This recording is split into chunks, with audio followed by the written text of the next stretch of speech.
अस्सलाम वालेकुम नाजरीन, आज का वीडियो बहुत तवील होने वाला है, लेकिन अगर आप आज की फिल्म को एंजॉय करना चाहते हैं तो इसे आखिर तक जरूर देखिएगा, क्योंकि इसमें आपके लिए बहुत सी दिलचस्प बातें छुपी हुई हैं जिनका आपके लिए जानना बहुत जरूरी है। जफर आर्ट प्रोडक्शन के बैनर तले तैयार और रिलीज होने वाली इस फिल्म के सरमायाकार और मुसन्निफ शबाब किरानवी थे, जिसकी हिदायतकारी जफर शबाब ने की, जो शबाब किरानवी के बड़े बेटे थे। इस फिल्म से जफर शबाब ने अपने फिल्मी सफर का आगाज किया। फिल्म के कैमरामैन रियाज बुखारी थे। उर्दू जुबान की यह फिल्म शाहनूर स्टूडियो लाहौर में तैयार की गई और 1968 में रिलीज होने वाली इस फिल्म का नाम था संग दिल। फिल्म के अहम अदाकारों में दीबा, नदीम, रोजीना, साइका, मसूद अख्तर, रंगीला, नन्हा, जीनत, लड्डन, कमाल ईरानी, सीमा, तानी, जुगनू, पप्पू, बेबी दुर्दाना, ए रहमान कश्मीरी, जरका और मेहमान अदाकार के तौर पर मुनव्वर ज़रीफ शामिल थे। नाजरीन, दिलचस्पी की बात यह है कि मगरबी पाकिस्तान में यह नदीम की पहली फिल्म थी जो इससे पहले चकोरी और छोटे साहिब के जरिए मशरकी पाकिस्तान में बनने वाली फिल्मों के जरिए अपना मुकाम पैदा कर चुके थे। इसके अलावा मारूफ टीवी फनकार मसूद अख्तर ने इस फिल्म से अपना फिल्मी सफर शुरू किया। साइका, जो 1967 की हमराज से इब्तदा कर चुकी थी, इस फिल्म में बाकायदा एक किरदार में जलवागर हुई। इसके अलावा नई अदाकारा जरका का भी ये पहला फिल्मी पायदान था। इस फिल्म की कहानी क्या थी, यह बताने से पहले मैं आपसे कहना चाहूंगा कि अगर आप हमारे चैनल पर नए हैं तो इसे सब्सक्राइब कीजिए और बेल आइकॉन को दबाने के साथ साथ ऑल के बटन पर जरूर क्लिक कीजिए ताकि हमारा आने वाला हर नया वीडियो आप तक पहले पहुंचे।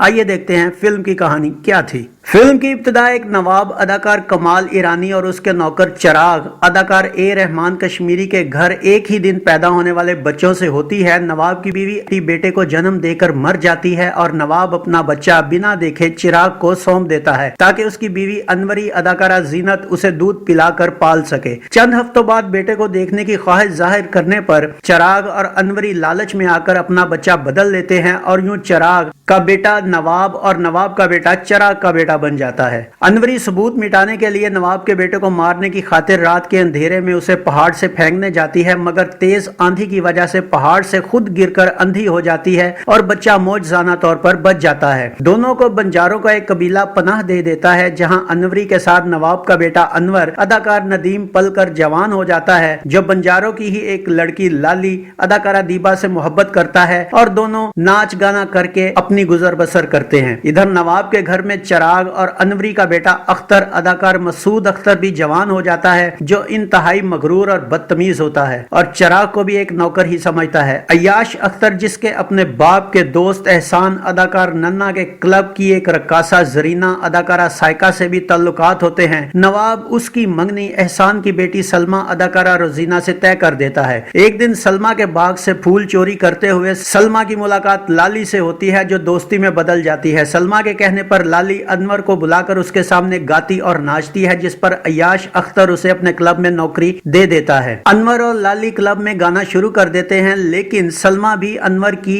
वजाहत से मुतासिर हो जाती है। अख्तर अब लाली को हासिल करने के लिए पागल हो जाता है। एक दिन गुस्से में आकर वो अपने हकीकी बाप चिराग को मारकर घर से निकाल देता है। सलमा अनवर की माँ की आंखों का इलाज करवाती है। चिराग निकाले जाने के बाद अनवर के घर आता है, जहाँ उसकी मुलाकात अनवरी से हो जाती है। अख्तर का हमराज सेक्रेटरी अदाकार रंगीला एक दिन उसकी बदतमीजी और उससे थप्पड़ खाकर बेइज्जत होने के बाद उससे इंतकाम लेने के लिए पहले सलमा और अनवर को उसकी बुरी नीयत का बताता है और फिर अख्तर को सलमा और अनवर का बताकर भड़का देता है। अख्तर गुस्से में आकर अनवरी से मिलकर उसे धमकाता है और वापिस आकर सेक्रेटरी के कहने पर लाली की इज्जत पर हमला कर देता है, मगर अनवर को भी सेक्रेटरी पहले से ही बता देता है, जिस पर अनवर और लाली अख्तर को खूब थप्पड़ लगाते हैं। इस बात का पता चलने पर अनवरी नवाबजादे यानी अपने बेटे का कसूर नहीं मानती और अनवर के साथ लाली की शादी का फैसला कर देती है। अब अख्तर अनवर को राह से हटाने के लिए उस पर चोरी और जरीना की बेहुरमती का झूठा इल्जाम लगाता है और अनवरी अख्तर को बचाने के लिए अनवर का नाम ले लेती है। ये बात जानकर अनवर अनवरी से उस बात की वजह पूछता है और जवाब न मिलने पर अख्तर को कत्ल करने घर से निकल पड़ता है। अनवरी बेटे की मौत के खौफ से अनवर के पीछे भागती کرتی ہے مگر راستے میں اختر ہی اسے اپنی گاڑی سے روند کر مار دیتا ہے۔ زرینہ اختر سے اب اپنی محبت کی قیمت مانگتی ہے مگر اختر اس کا بھی صفایا کر دیتا ہے۔ ان سب باتوں کا پتہ چلنے پر نواب اور احسان اختر سے سوال کرتے ہیں لیکن اسی لمحے چراغ وہاں آ کر انہیں اصل حقیقت بتا دیتا ہے کہ اختر اس کا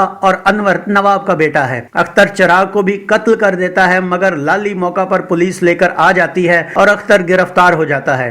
نواب اور احسان اب انور اور سلمہ کی شادی کا فیصلہ کر لیتے ہیں جسے لالی سنتی ہے اور چلی جاتی ہے مگر انور صاف انکار کر کے لالی کے پاس چلا جاتا ہے۔ سلمہ انور اور لالی کی محبت سے ہٹ جاتی ہے اور نواب بھی ان کے ملن سے راضی ہو جاتا ہے اور یوں فلم ختم ہوتی ہے۔ ناظرین، فلم کی کہانی یوں تو بہت خوبصورت تھی مگر 1967 کی البیلا اور چکوری دیکھنے والے بخوبی سمجھ جائیں گے کہ بچوں کی حیثیت پانے کے لیے ان کا آپس میں بدلنا یعنی کہ فلم البیلا اور پہاڑی علاقے سے ایک گویے کا اعلیٰ پیمانے پر جا کر گانا اور امیر لڑکی کا اس کی محبت میں گرفتار ہونا یعنی کہ فلم چکوری چھڈو چھڈو یعنی کہ چھوڑے چھوڑے، باقی آپ خود سمجھدار ہیں بھائی۔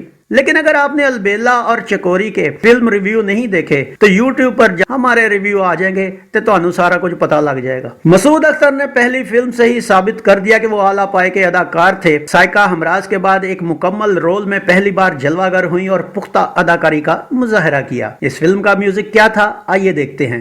مالا، نویتا، احمد رشدی اور مسعود رانا کے گائے گانوں کی شاعری خواجہ پرویز اور شباب کیرانوی نے کی جن کا میوزک ایم اشرف نے ترتیب دیا۔ ناظرین، ایک بات بتاتا چلوں کہ اس فلم سے پہلے منظور اور ایم اشرف کی جوڑی جو کہ بہت ہٹ جوڑی تھی وہ ٹوٹ چکی تھی اور بحیثیت سولو موسیقار یہ ایم اشرف کی پہلی فلم تھی۔ اس فلم کے گانے کیا تھے آئیے دیکھتے ہیں۔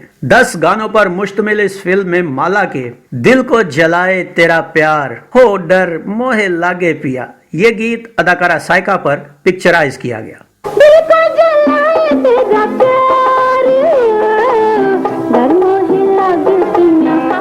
ہو سن لے او جانے وفا، یہ گیت اداکارہ دیبا پر عکس بند ہوا۔ تھر تھر مورا جیا کانپے رے، یہ گیت بھی اداکارہ دیبا پر فلمایا گیا۔ تھر تھر تھر مورا کانپے رے جیا، مجھ کو ملا کچھ نہ رہا۔ احمد رشدی کے ہو سن لے او جانے وفا، یہ گیت اس فلم میں ریوائز کیا گیا اور اداکار ندیم پر شوٹ ہوا۔ سن لے جانے وفا، تو ہے دنیا میری، اے میری زندگی، کہتے ہیں سبھی مجھ کو دیوانہ تمہارا، یہ گیت بھی اداکار ندیم پر پکچرائز ہوا۔ کہتے ہیں سبھی مجھ کو دیوانہ تمہارا۔ احمد رشدی اور مالا کے سن لے او جانے وفا، یہ گیت اس فلم میں تیسری مرتبہ پکچرائز کیا گیا اور اداکار ندیم اور اداکارہ دیبا پر عکس بند ہوا۔ سن لے جانے وفا، تو ہے دنیا میری، اے میری زندگی، تیری پائل کی جھنکار لوٹے دل کا قرار، یہ گیت اس فلم میں ندیم اور اداکارہ دیبا پر فلمایا گیا۔ تیری پائل کی جھنکار لوٹے دل کا قرار، عجیب اللہ تمہارا جواب نہیں۔ مسعود رانا اور مالا کے او میرے شوق صنم، یہ گیت بھی اداکار ندیم اور اداکارہ دیبا پر شوٹ ہوا۔ او میرے شوق صنم، او میرے شوق صنم، ہوا دیوانہ تیرا جب سے تجھے دیکھ لیا۔ بادشاہ عشق ہیں ہم اور حسن کے سائل ہیں ہم، یہ گیت اداکار ندیم اور اداکارہ روزینہ پر پکچرائز کیا گیا۔ بادشاہ عشق ہے اور حسن کے سائل ہیں ہم۔ مالا اور نویتا کا دنیا والو ننے راہی گانا گاتے جائیں گے، یہ گیت اداکارہ بیبی دردانہ اور پپو پر عکس بند کیا گیا۔ دنیا والوں ننھے راہی گانا گاتے جائیں گے، جاہل جان چلی جائے ہاتھ نہیں پھیلائیں گے۔ नाजरीन, ये फिल्म भी 2 जनवरी बरोज मंगल ईद उल फित्र के मौका पर साबका फिल्मों के साथ कराची के रीगल और लाहौर के नगमा सलमा में रिलीज की गई। कराची के रीगल में इसने 51 हफ्ते गुजारने के बाद गोल्डन जुबली मुकम्मल की और बाकी सर्किट में भी इसने 19 हफ्ते से ज्यादा का बिजनेस किया। अपनी शानदार कहानी और खूबसूरत नगमात की वजह से ये 1968 की पहली सुपरहिट फिल्म करार पाई और पाकिस्तानी फिल्मी सनत का एक खूबसूरत हिस्सा बन के रह गई। तो ये था फिल्म संग दिल का एक मुकम्मल रिव्यू। उम्मीद है आपको वीडियो पसंद आया होगा। वीडियो पसंद आया हो तो इसे लाइक कीजिए, गुलफाम को इजाजत दीजिए। मिलते हैं अगले वीडियो में एक नई फिल्म के रिव्यू के साथ। अपना बहुत सा ख्याल रखिएगा। अल्लाह आपका हामी और नासिर हो। अल्लाह हाफिज।